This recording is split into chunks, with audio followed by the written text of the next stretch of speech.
So fix the system, not the women, book by Laura Bates. Okay, so here, fix the system, not the women by Laura Bates, is a powerful critics of systematic gender inequality. Bates argues here, that society often places the burden of change, on women rather than addressing the system here, structural issues that perpetuates discrimination. She examines 5 key institutions here. Okay. Education, politics, media, policies, and criminal justice, highlighting how they fail to protect and empower women.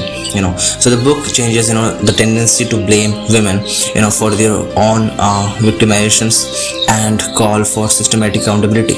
Right. So Bates combines personal here, anecdotes, real life stories from everyday, sexism project and statistical evidence to illustrate the deep, rooted biases that shape here societal norms. Right. She emphasizes the true gender equality, can only be achieved by reforming these institutions rather than expecting women to adapt to an unjust systems. Right. So let's get into the depth of it. Right. What statistics does Bates here provide to support her arguments? So Laura Bates presents us a range of statistics to highlight systematic gender inequality and fix the systems, not the women. Right. Some key figures include here that violence against women. Right. Bates point out that women is murdered by a man in the UK every three days, emphasizing that here these are not isolated incidents but part of the broader patterns. So here criminal justice failures here, she discusses how sexual violence here cases often fail to result in convictions, illustrating the shortcomings of the justice system. Education and workplace here disparities. The book explores here the gender biases in schools and workplace, right, showing how women face systematic barriers to advancement. Right. So these statistics here reinforce her argument that the burden of change shouldn't be fall on women but on the institution that perpetuated inequality. So would you like to deep dive into specific areas? So yeah, let's do it and dive into it. What impact do these statistics here have on public perceptions? So the statistics Laura Bates presents in Fix the System, Not the Women have the profound impact on public perception by shifting the conversation from the individual responsibility to systematic accountability. They challenge the common narrative that gender inequality is a series of isolated incidents here rather than structural issues. Right. By highlighting patterns such as the frequency of gender based violence or the failures of institutions to protect women, Bates here forced readers to see these issues as interconnected rather than anecdotal. The reframing encourages their activisms and policy change as it underscores the need for institutional reform rather than placing the burden on women to adapt. Additionally, these statistics here serves as a wake-up call, making the abstract here injustices tangible. When people see hard data on prevalence of discrimination, it becomes harder to dismiss these concerns of exaggerated or subjective. So this can lead to increased public pressure on governments, media, and organizations to address systematic biases. Right. What other areas could benefit from these statistics? Right. So here the statistics here in Fix the Systems, Not the Women here can be applied to several areas beyond the gender equality discusses. Right. So here educational reform. Bates highlights here how gender biases start early in schools. These statistics here could be used to advocate for curriculum changes that promote gender equity, and challenge stereotypes in classrooms. Workplace policies here, the data on workplace discrimination and gender pay gaps here, can inform corporate policies, ensuring fair hiring practices, right, equal pay and better protections against harassment.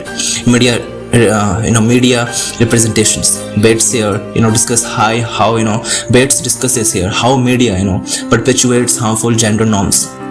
These statics here, could push, for more responsible storytelling here, diverse, representations, and ethical journalism. So legal and criminal, justice reform here. The book's insight into the failures of policies and the justice systems, could be used to advocate for the stronger laws, better victim here support and accountability in handling, gender-based violence.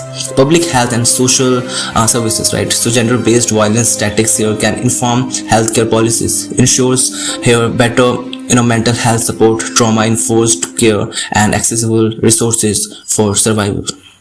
Right. So how can organizations apply these statics in their policies? So organizations can leverage the statics from fix the system, right?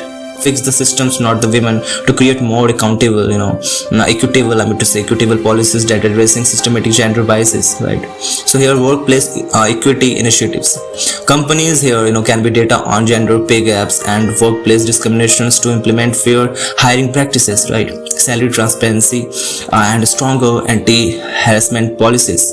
Education and your training programs. Organizations can integrate, gender biases, awareness into leadership training, ensuring that the decision makers here recognize and address systematic, inequality. Okay, so legal and compliance measures. Businesses can align, their policies here with legal frameworks, that protect against gender-based discrimination, ensuring here compliance with involving regulations. Media and communication strategies. Media organizations here can use these statics, to promote responsible storytelling, right? Avoiding harmful stereotypes and amplifying diverse voices. So public advocacy and corporate social responsibility. Companies can be support initiatives that address gender inequality using data to back campaigns for systematic reform, right? So can you provide examples of organizations that have done this successfully?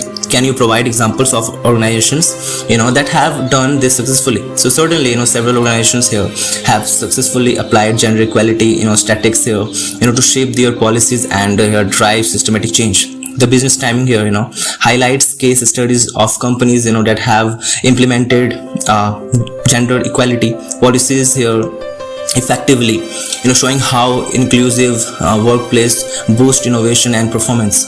Asian Development Bank here, that we call ADB, has worked on gender equality initiatives in India, particularly enhancing here energy-based livelihoods for women micro entrepreneurs.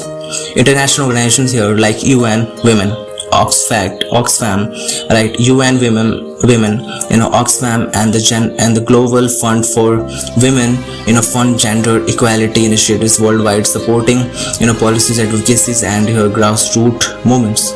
So this organization demonstrate how data-driven approaches can lead to meaningful change.